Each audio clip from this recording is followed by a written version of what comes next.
Well, we've always done it that way is not a good enough reason to continue doing it that way.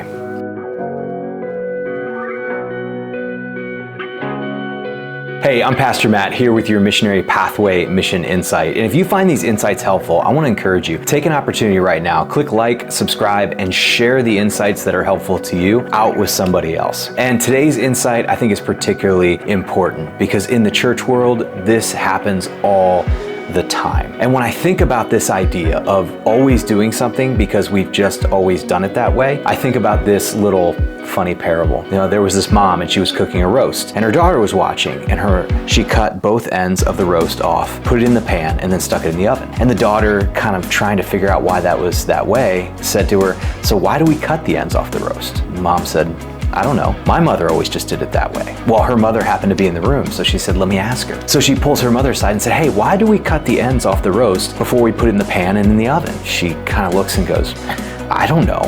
My mother always did it that way." And she happened to be in the room.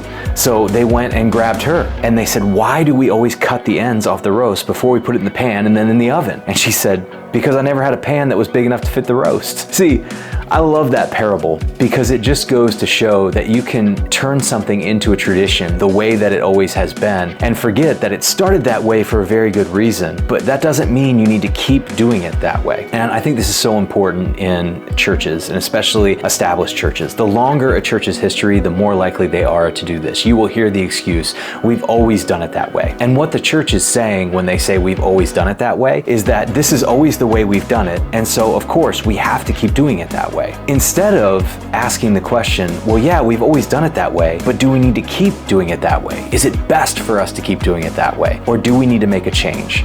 Simply leaning on we've always done it that way is not a good enough reason to continue doing it that way. But it also doesn't mean you shouldn't keep doing it that way. So how do you evaluate when something you've always been doing is something you should continue doing? Well, here are a few key ideas that can help you. Number one, just like in the parable, find out the reason why you were doing it that way in the first place. If you will look and find the reason why you were doing something in the first place, it will help you understand the reasoning behind it. And if you understand the reasoning behind why you're doing something, it makes it much easier to evaluate whether you should continue doing that thing in that way. So always ask the question, why did we start doing it this way in the first place? Next, find out what it is you're actually trying to accomplish. Sometimes we don't simply sit down and say, what is our goal here? What are we trying to do? What is the purpose of this? And is the purpose of this actually leading to the goal we hope to see accomplished? The reality is we need to have a purpose behind the things we do in the church because time is valuable in a church. And we need to make sure that the things we are doing are really furthering the mission of the church to make disciples and to share the gospel and to see lives transformed by the love and forgiveness of Jesus. That's really the core reason we should be doing anything we're doing in the church. And so by evaluating our purpose behind each thing we do, actually knowing what that purpose should be, it helps us evaluate whether or not we should be doing that or whether or not we should be doing it differently. Next, always start with the why. Your church should have a clear why for how they're going to make disciples and share the gospel in the community. It may be stated differently, but it usually boils down to that. And when you have a really clear why as a church, that why actually becomes a tool that you can evaluate everything against. So is this a good thing? Absolutely. Is this our thing? Only the why can tell you that. Look, the goal of the church is simple. We are called to share the gospel,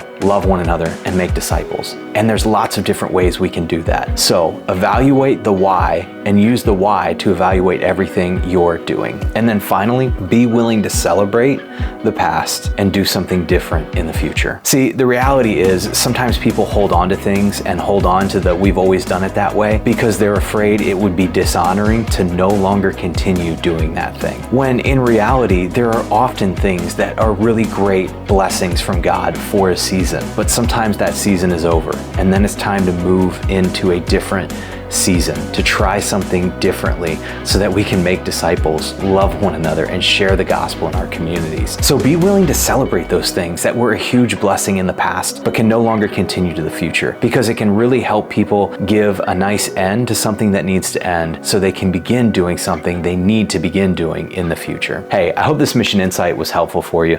If this was helpful, click like and subscribe, share it out with somebody else that needs to hear this insight, and then check out some of the other Mission Insights that we have on the Kairos Network YouTube page. And then also, if you'd like to dig into some missional training to figure out how to navigate mission in the 21st century, check out some of the great training resources we have at the Kairos Network, like the Missionary Pathway or Shifting Mindsets. Those are two great trainings that you can use to actually learn how to navigate ministry and mission in the 21st century, and even evaluate what some of those great things are you've been doing that maybe you need to do differently moving forward. So I hope this was helpful for you, and I look forward to catching you on our next Mission Insight.